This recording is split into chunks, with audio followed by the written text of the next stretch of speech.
The man took Mary's hand. He told her that a terrible illness had come to the house. Her mother and father were dead, and so was Sadie. Most of the other servants were dead too, and the other had run away. There was no one left but Mary and the little snake with eyes like jewels. First, Mary stayed with some friends on her father's.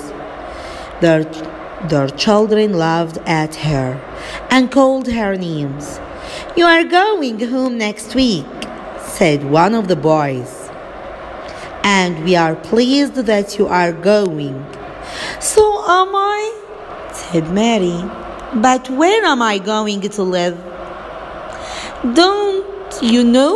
You are going to England to live with your uncle, Mr. Craven.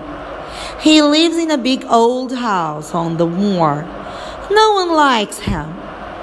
Mary went to England by ship. Mrs. Medlock, her uncle's housekeeper, came to meet her. She had bright black eyes, and she wore a black hat with purple flowers. They stayed in a hotel for one night, and then they went on a train. On the way, Mrs. Medlock told Mary about her new home. "There are 100 rooms, but most of them are locked. Mr. Craven stays in his room most of the time. You will have to look after yourself, Miss Mary. Since his wife,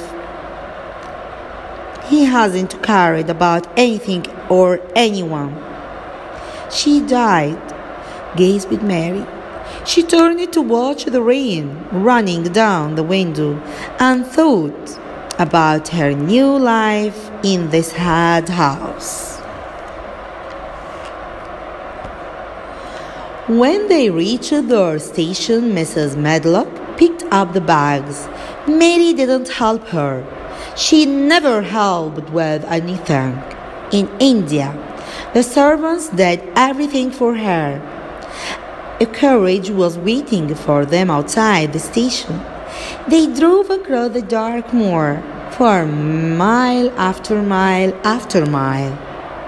At last, Mrs. Medlock said, "I can see a light. We are almost there, Miss Mary." They drove through 2 big gates, and up a long driveway, the carriage stopped in front of a very big stone house.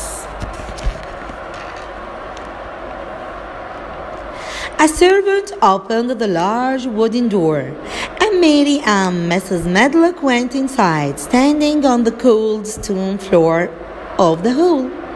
In her long black dress and coat, Mary